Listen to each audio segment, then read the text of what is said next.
dari cerita pengakuan Saka Tatal dan juga pengacaranya tadi, kita sudah mendengarkan bahwa Saka Tatal tidak mengenal korban, bahkan tidak punya motor, tidak ikut geng motor, dan juga tidak melakukan apa yang dituduhkan kepadanya. Kita akan perdalam lebih jauh. Sehingga kemudian dalam kasus ini bukan hanya kemudian mencari, melihat siapa 3 pelaku yang menjadi DPO dan belum ditangkap, tapi mungkin kita harus tarik mundur. Benarkah penyebab dari tewasnya Vina dan Eki ini memang karena pembunuhan dan pemerkosaan, atau memang sesuai dengan apa yang diceritakan pada awalnya, yaitu merupakan akibat kecelakaan.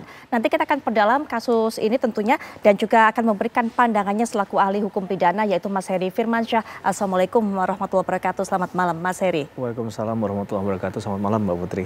Baik, kita juga akan dengarkan nanti pandangan dari Pak Ito Sumardi yang pernah menjabat sebagai Kabar Reskrim dari 2009 hingga 2011. Assalamualaikum warahmatullahi wabarakatuh. Selamat malam Pak Ito.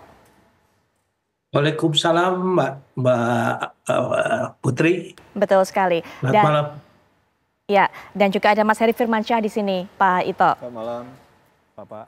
Ya, malam Mas Heri. Baik, dan juga akan memberikan informasi kepada kita apa pengakuan dari Saka Tatal, apa yang ada sebenarnya di bukti-bukti persidangan yang berlangsung tertutup selama ini dan masyarakat tidak tahu. Sudah hadir secara daring juga Ibu Titin Prialianti yang juga merupakan kuasa hukum dari Saka Tatal yang juga merupakan salah satu pelaku disebutnya. Assalamualaikum warahmatullahi wabarakatuh. Selamat malam Ibu Titin.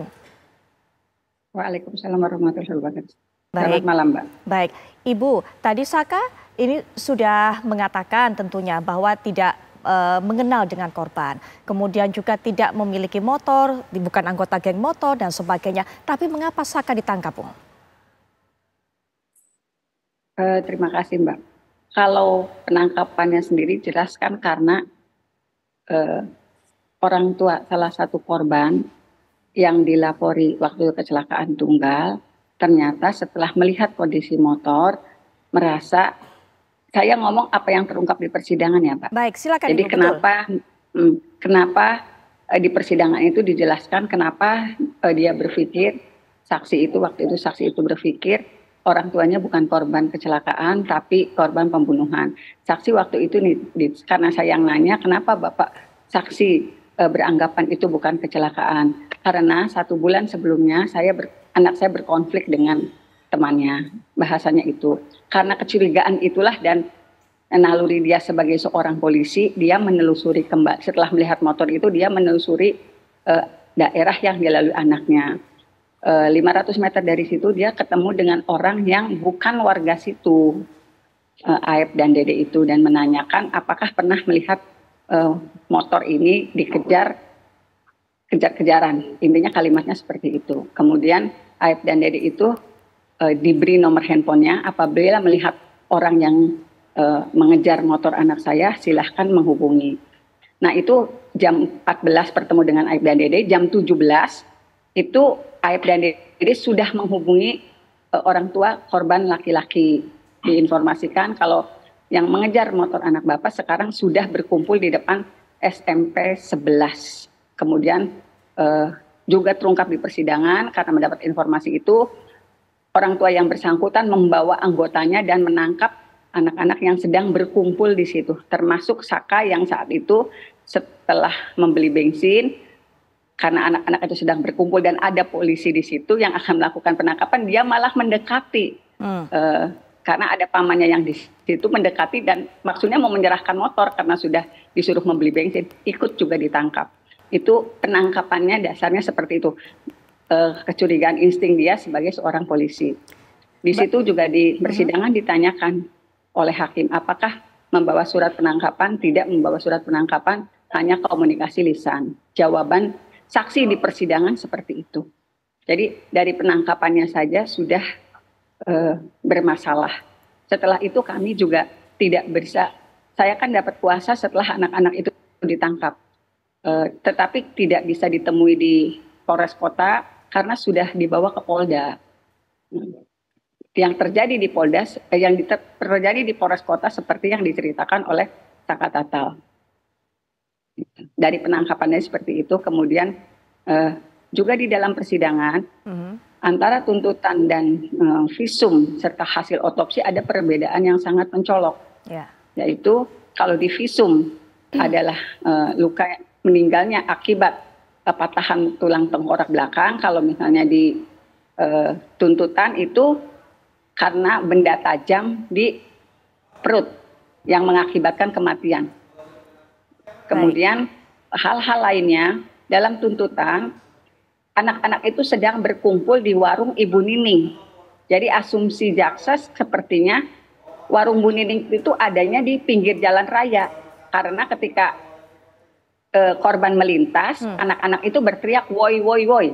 Kemudian mengejar.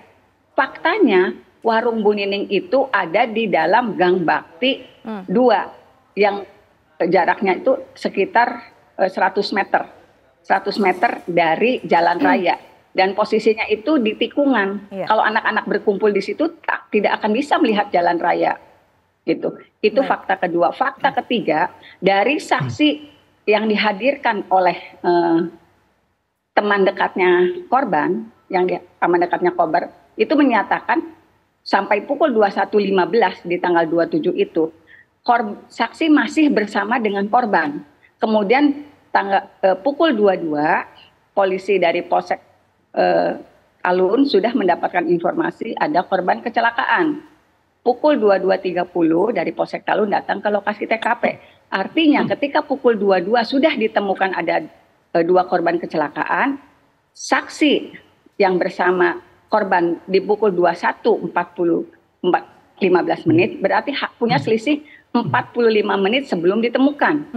Kalau 45 menit sebelum ditemukan, kronologis dalam tuntutan diteriaki woi woi woi, kemudian dikejar sampai jembatan flyover Talun, itu jaraknya ke sekitar 600 meter, 600 meter lebih lah.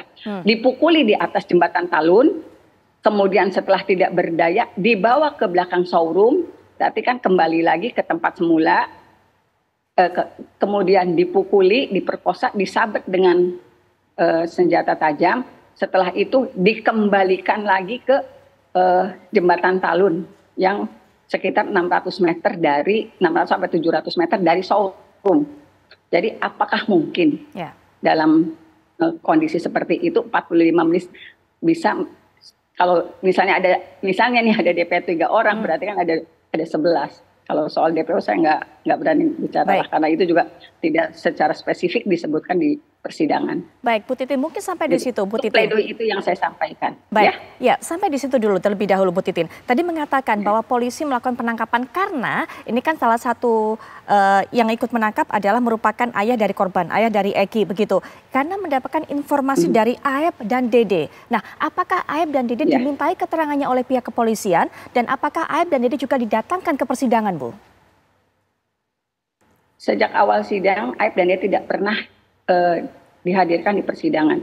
Berulang kali kami sebagai pengacara berulang kali memohonkan kepada majelis hakim akan jaksa menghadirkan Aep dan Dede. Sampai mendekati putusan akhir pun kami sampai memohonkan itu. Tetapi jaksa tidak dapat menghadirkan dengan alasan sulit ditemui. Baik, padahal awalnya dikatakan Aep dan Dede adalah memang orang yang bekerja di daerah situ, begitu Bu? Seharusnya tidak sulit untuk bisa mendatangkan dan juga menemui, begitu kan Bu? Ya, Aep dan Dede itu yang satu pakai alamat Bekasi, satu alamat Gunung Jati. Pernah bekerja di showroom, kalau cerita ininya ya, pernah bekerja di cucian mobil di sebelah Gang Bakti. Mereka pernah berkonflik dengan anak-anak itu karena mohon maaf pernah membawa perempuan ke tempat cucian motor itu. Anak-anak karena warga situ kan tidak setuju, dipukulilah Aep dan Dede itu. Diusir karena waktu itu sambil manggil aparat RT juga. Dari situ diusir. Jadi ternyata ada kronologi cerita seperti itu. Baik, jadi Aep dan Dede itu memang pernah berkonflik dengan anak-anak itu. Jadi Aep dan Dede berkonflik dengan anak-anak yang ada di sekitar situ yang kemudian juga disebut sebagai pelaku pembunuhan terhadap Vina dan Eki. Begitu ya Bu? Ya, Baik, kita sudah tahu ada benang merahnya. Nah, Pak Ito, banyak kemudian hal-hal yang menarik dari apa yang disampaikan oleh kuasa hukum dari Saka Tatal ini, Pak Eki. Yang pertama mungkin, Pak Ito maksud saya, Pak Ito, apakah kemudian Pak Ito memang bisa dilakukan seperti itu penangkapan hanya karena mendapatkan informasi dari orang yang tinggal di sana yang mungkin belum jelas apakah betul atau tidak informasi yang diberikan dan juga datang melakukan penangkapan tanpa membawa surat penangkapan, Pak Ito. Silakan, Pak. Baik, Mbak. Sebetulnya dalam sistem manajemen penyidikan itu ada namanya orang yang sifatnya tertangkap tangan atau penangkapan yang didasarkan kepada hasil penyelidikan ya atau penyidikan. Nah, mungkin pada saat itu saya juga tidak melihat ya atau saya juga tidak bisa menilai ya karena kan pada saat itu mungkin karena situasinya kalau misalnya apalagi ini kan orang tua daripada korban ya yang kebetulan anggota polisi dan kebetulan berdinas di reserse yang saya tahu itu tentunya mereka melakukan dulu penangkapan dengan kekhawatiran kalau tidak ditangkap tentunya yang bersangkutan mungkin akan lari. Itu pertama dari masalah penangkapan. Kalau dilihat daripada proses penyidikannya, Mbak, saya kembali kepada proses sistem peradilan pidana di Indonesia ya yang berlaku. Tahapannya nih ada proses peradilan dimulai dari penyidikan, polisi, penuntutan, pemeriksaan di muka pengadilan, kemudian pelaksanaan pengadilan dan eksekusi. Nah, ini kan sudah dilakukan secara berjenjang oleh peradilan perdana. Nah, kemudian kalau dikatakan tadi oleh Ibu itu tentunya kita juga harus mengetahui secara benar apakah betul terjadi penyiksaan atau tidak. Kalau terjadi penyiksaan dan dapat dibuktikan secara fisik, maka tuntutan terhadap tersangka dapat dibatalkan. Dan penyidik juga harus berhati-hati karena kalau salah bisa kena kode etik ya. Kemudian kalau pengakuan salah tangkap tentunya ini juga harus dibuktikan. Apalagi ini kan sudah 8 tahun. Pertanyaan saya apakah selama 8 tahun ini sudah dilakukan upaya hukum yang melakukan protes terhadap penangkapan atau salah tangkap atau mungkin yang bisa dibuktikan bahwa yang bersangkutan itu tidak terlibat dalam kasus tersebut. Karena kalau lihat daripada penanganan kasusnya kan sudah inkrah dari pengadilan negeri, pengadilan tinggi sampai dengan Mahkamah Agung. Tentunya ini sudah bukan merupakan ranah daripada kepolisian lagi. Tetapi kan memang kepolisian masuk dalam satu proses sistem peradilan pidana, Mbak, di sini. Jadi kalau proses penangkapan tadi bisa saja, misalnya ada seseorang yang bersangkutan kan sudah tahu bahwa anaknya menjadi korban. Misalnya ada perbedaan visum et repertum. Kalau ada dugaan bisa dilakukan ekshumasi namanya. Ekshumasi itu digali lagi korbannya, kemudian dilihat di otopsi. Dari sana akan disimpulkan penyebab kematian korban. Nah ini mungkin proses ini apakah sudah berlangsung atau tidak karena waktunya sudah lama, Mbak. Ya. Tapi saya hanya melihat daripada hasil keputusan pengadilan. Baik. Nah, tentunya kalau keputusan pada demikian kita bisa melakukan upaya hukum kalau memang betul ada pihak-pihak yang dirugikan. Oke. Saya kira itu, Mbak Putri. Baik, nanti setelah jeda Bu Titin bisa cerita lebih lanjut menjawab pertanyaan dari Pak Ito tadi. Sebenarnya bagaimana upaya intimidasi, tekanan yang didapatkan oleh Saka Tatal ini Ibu sehingga harus mengaku. Betulkah ada hal seperti itu? Dan juga kenapa baru bersuara sekarang Saka Tatal ini? Apakah sebelumnya sudah pernah melakukan upaya hukum untuk membuktikan bahwa dirinya tidak bersalah? Mas Heri juga nanti bisa berikan pandangan. Tapi setelah jeda berikut ini kami segera kembali.